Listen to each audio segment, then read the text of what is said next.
تو ابو سفیان رضی اللہ عنہ بادشاہ کے سامنے کیا کہہ رہے ہیں؟ سچ. بادشاہ نے پوچھا کہ انہوں نے ان سے جب تمہاری جنگیں ہوئی ہیں تو کبھی ایگریمنٹ کی خلاف ورزی کی ہے؟ انہوں نے معاہدہ توڑا ہے؟ جنگ کا معاہدہ؟ ابو سفیان کہتے ہیں میں نے کہا نہیں، کبھی بھی معاہدہ نہیں توڑا. ہاں ابھی ہمارے اور ان کے درمیان ایک معاہدہ چل رہا ہے، اس کا مجھے نہیں پتا. یعنی ان کو ایک تھوڑا سا موقع مل گیا کہ ابھی آزمائش باقی ہے. تو حضرت ابو سفیان فرماتے ہیں کہ جب مجھ سے بادشاہ یہ سوال پوچھ رہا تھا میرا دل چاہتا تھا کہ میں جھوٹ بولوں، میرا دل چاہتا تھا کہ میں بولو نا بھائی جھوٹ بولوں، لیکن مجھے خوف تھا کہ اگر میں نے جھوٹ بولا تو میری قوم کے لوگ جو میرے ساتھ تھے وہ بولیں گے عرب کا سردار ہو کے جھوٹ بولتا ہے، زبان خراب ہو جائے گی، اپنی قوم کا اعتماد ختم ہو جائے گا.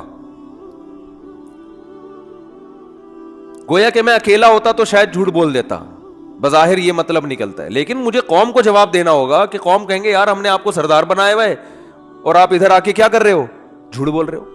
دیکھو یہ وہ قوم تھی جس میں اللہ نے پیغمبر کو بھیجا ہے، اسی قوم کو صحیح کیا اللہ نے. حضرت ابو سفیان بھی مسلمان ہوئے اور اسلام سے اتنی دشمنی تھی ان کو، اسلام لانے سے پہلے اتنا نقصان پہنچایا، مگر اسلام لاتے ہی نبی نے ایسا پروٹوکول دیا اب حضرت ابو سفیان کو کہ جو ابو سفیان کے گھر میں داخل ہو گیا اس کو پناہ ہے. کیوں؟ اندر سے ٹھیک ہیں. کیا کہہ رہے ہیں یار، بہت مشکل ہو گیا آج کل باتوں کو سمجھانا.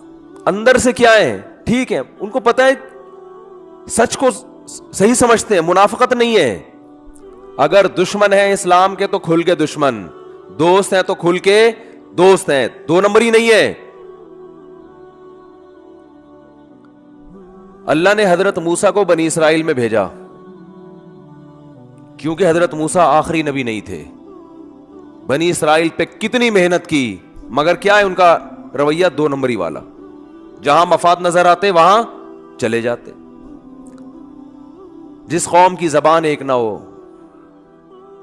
جس قوم کے معاہدے ایک نہ ہو، معاہدے توڑتی ہو، اس قوم میں اللہ آخری نبی کو نہیں بھیج سکتے تھے کہ بھئی اس قوم کو تو میں نے قائد بنانا ہے. دو نمبر قوم جو جھوٹ بولتی ہو، جو بات بات پہ پیندرا بدلتی ہو، اس کو تھوڑی قیادت ملے گی.